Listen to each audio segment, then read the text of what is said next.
साल 2018 देश की अर्थव्यवस्था धीरे धीरे स्थिर हो रही थी।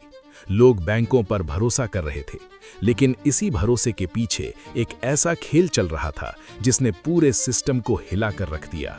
नाम था नीरव मोदी।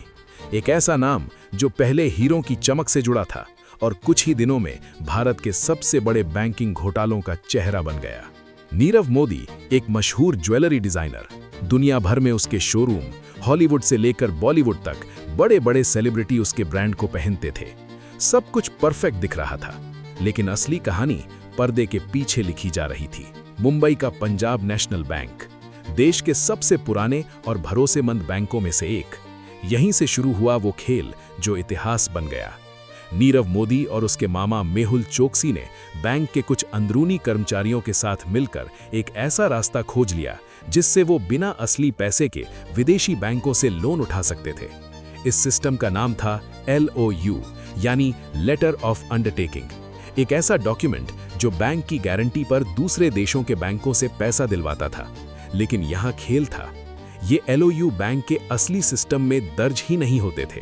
सोचिए, एक बैंक खुद ही गारंटी दे रहा है, लेकिन उसकी एंट्री उसके अपने सिस्टम में ही नहीं है। कुछ कर्मचारियों ने स्विफ्ट नाम के इंटरनेशनल मैसेजिंग सिस्टम का इस्तेमाल किया और बिना कोर बैंकिंग सिस्टम में एंट्री किए विदेशी बैंकों को मैसेज भेज दिए। और इसी एक खामी ने नीरव मोदी को बना दिया हजारों करोड़ का खिलाड़ी। सालों तक ये खेल चलता रहा।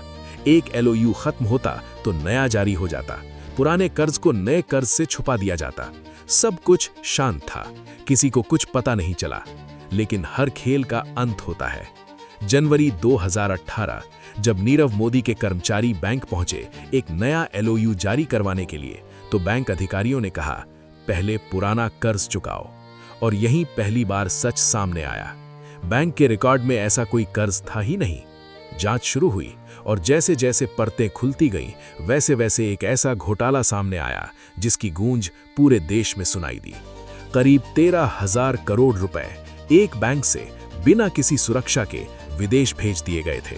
नीरव मोदी, जिसका नाम कभी लग्जरी और ग्लैमर का प्रतीक था, अब बन चुका था देश का सबसे बड़ा भगौड़ा।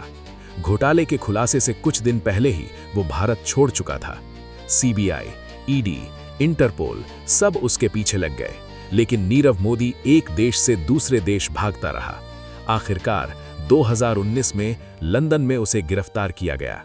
लेकिन सवाल अभी भी बाकी थे। क्या ये सिर्फ एक आदमी का खेल था या सिस्टम की कमजोरियों का फायदा? इस घोटाले ने सिर्फ एक बैंक को नहीं, पूरे बैंकिंग सिस्टम की साख को हिलाकर रख दिया। लोगों का भरोसा जो सालों में बना था, कुछ ही दिनों में टूट गया। सरकार ने नियम बदले, स्विफ्ट और बैंकिंग सिस्टम को जोड़ा गया, निगरानी बढ़ाई गई। लेकिन जो नुकसान हो चुका था वो सिर्फ पैसों का नहीं था, वो भरोसे का था। आज भी नीरव मोदी का नाम सुनते ही एक सवाल जरूर उठता है, क्या हमारा सिस्टम सच में इतना मजबूत है या फिर बस दिखता ही है? क्योंकि कभी-कभी सबसे बड़े घोटाले चोरी से नहीं, भरोसे से होते हैं।